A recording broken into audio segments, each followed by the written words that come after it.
Welcome back to MMA Oddsbreaker. I'm Frank Trigg, that's Anthony Guiteriez. Yes, the Shark Bait is back once again. I actually commentated several of his fights when he was in Titan, when I was working for HDNet. Now, supposedly, I get to commentate for him again when he's on Titan on CBS Sports. There's a discrepancy though, right? There's what I see on the sheets of who you're fighting is not who you're actually fighting? Yeah, originally I was supposed to fight Lee Sandmeyer. He's 9-0, and he fought to get into the house on the season of The Ultimate Fighter I was on, which I'm sure we'll get into a little bit later. But, so Lee, I was supposed to fight him, and then I think something came up where we had some family stuff going on, I'm not sure. So they got me a new opponent, Charlie Dubray, and then I think the plan is to maybe fight Lee Sandmeyer after this fight, but I'm just focused on Charlie Dubray. I think he's got a record of 14-7. He's had a lot of amateur experience too, so I know he's tough, and he comes in shape, so it'll be a good matchup. What's his style? Because honestly, I didn't know that this was happening. So I done my research for Sandmeyer, and now we got to talk about Dubray. I don't know anything about him. Yeah, he's he's one of those guys where, like, his last fight, he fought a 5-round title fight, and the guy he finished was a really good fighter. He finished him in the 5th round. So the thing with him is, and you guys see this all the time in MMA.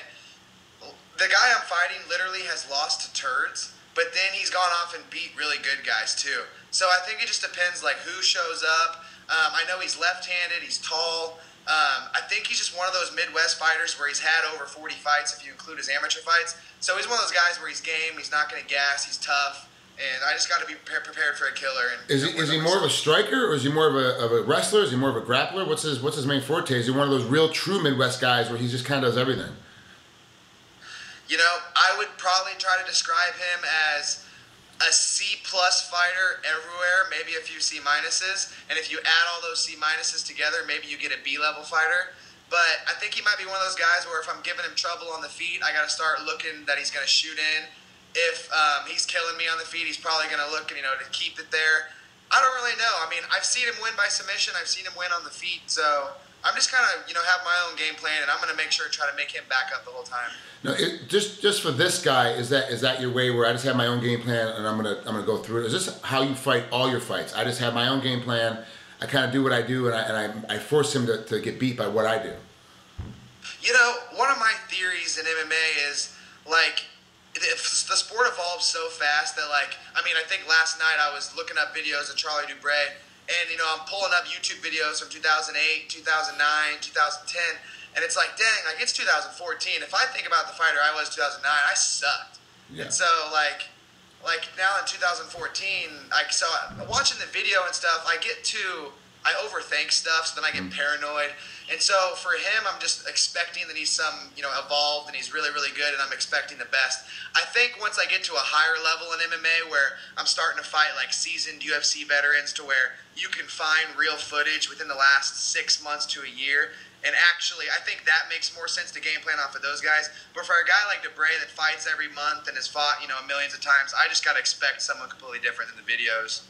So I just worry about myself. Well, let's talk about UFC fighters, and let's talk about the UFC house. Let's get into it instead of, it's the elephant that's in the room. Give us your story. Give us your version. Yeah, man. Basically the bottom line is there's probably like 7 unexcusable excuses that I could, bring up. And all of those unexcusable excuses, they're tough. They makes, no food, no TV, no music, no books, no family. You're only training 4 hours a day. You have 2 sessions, two hours in the morning, 2 hours at night. And especially if you're only training 4 hours a day and you're only sleeping 8 hours a day, that's 12 hours of just walking around doing nothing with people you don't like. And people, not necessarily you don't like, but, you just don't really know them. They're not your friends.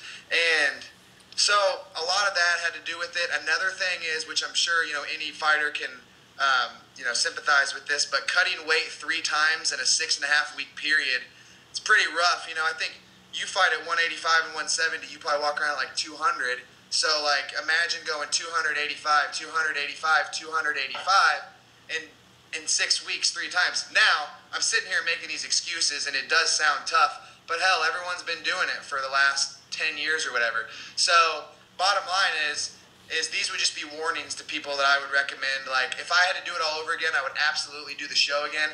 But I get as high as like 160. So if I was going to do The Ultimate Fighter, I would just do it at 145 instead of having to go from 54, 35, 54, 35, 54, 35.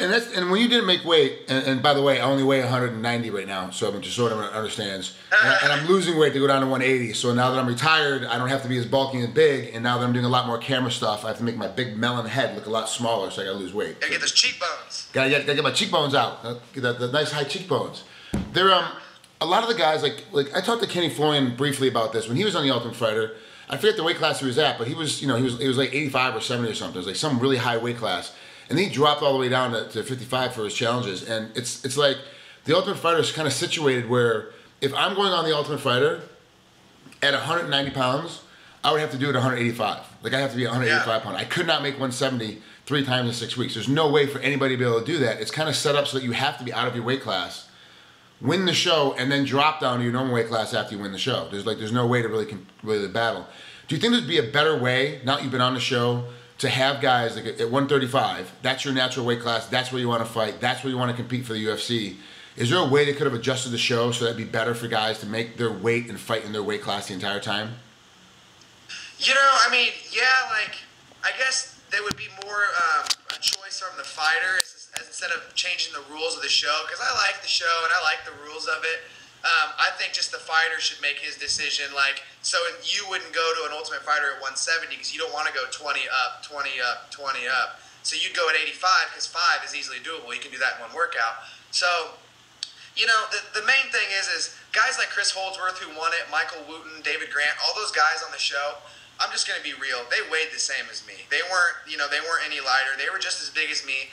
The only difference where I messed up was, those guys were eating spinach leaves, water, and I've never eaten clean in my entire life. It's just something I've never done, and I've always been able to make 35 eating shitty because I have 2 months preparation to get there and stuff like that. Plus, I have my own training sessions. You know how it is. You can be at home playing Xbox. I think I'm going to go cut some more weight, go up to 24-hour fitness, get on the treadmill. You just kind of create your own world, create it comfortable. It's easier to make weight. When you're on this schedule, 2 hours in the morning, sit all day, 2 hours at night, it's just hard, man. You can't put your iPod on to get on the treadmill. It was something hard, and really the biggest thing was just my character and maturity. I think with the situation, I wasn't mature about the situation. I was living day by day and in the moment, and it cost me. I was 3 pounds short. Now you're a better fighter and you've matured a little bit more because now you know how to make weight, and are you eating clean now that you've realized that's a mistake? Yeah, I'm eating clean and changing up my diet a lot. But, honestly, I'm still not a Nutra-Nazi. I mean, I just, like this next fight, I've had tons of time to prepare for it, so my weight's on track. And, like yesterday, I mean, like the last couple of weeks, I've been eating spinach and chicken and stuff. But, I'll still throw in some bread and stuff like that. But I know some fighters or, some people who are just all in nutrition. It's quinoa, it's salmon, it's water, spinach. And I am learning, and I'm a late bloomer as far as maturity goes, I think. But I am learning, and my weight won't be an issue this fight because I have time to prepare for it. So I am fighting at 35. I'm excited to... Well, this fight you're coming up to next is Titan Fighting Championships. It's on February 28th. It's on CBS Sports. It's their big show on CBS Sports. It's going to be a situation now where it's in your hometown again. You don't have very far to go. It's going to be comfortable. Making weight's going to be comfortable. You don't really think your opponent's that big of a deal as far as level. You're calling him a B fighter. Are you putting a little bit more pressure on yourself now because of I got to show that I know how to make weight easily. I got to show that I'm a better fighter than what's shown on TV before. Now I'm going to be on TV again as a competitor. Is this all going into the factors of how you're going to treat this fight? Yeah, one of the things that hurts from the show and like the reputation that's been created is, obviously, people who yell, "You suck at cutting weight, you fat ass, go burn." They have some, that makes kind of sense. I was a fat ass. I obviously suck at cutting weight because I didn't make it. So that stuff makes sense. But people calling me a shitty fighter or a joke or someone who doesn't deserve to fight at that level, I always just try to think look, man, they picked me to be there for a reason. And on top of that, I had to fight my way to get into the house and earn my way in there. So it's not like, a lot of people make it seem like, oh, there's a young kid who got a reality show given to him. And, he went and screwed up his opportunity. Half of that is true. I screwed up an opportunity, and I was given a good opportunity to be on the Ultimate Fighter. But I earned my way in there. I fought a lot of amateur fights. I finished all 4 of my pro fights. So I earned my way, and I'm excited to just remind people that, yeah, I might be a retard and miss weight, but I am a really good fighter, and so I'm going to be able to, you know, remind everybody why I was HDNet's #1 prospect in 2012 and why, you know, the UFC picked me to be on The Ultimate Fighter, and so it's now time to just, you know, remind them that, you know, my skills is why, you know, I'm fighting. So. Anthony, thanks for coming on here for a couple minutes.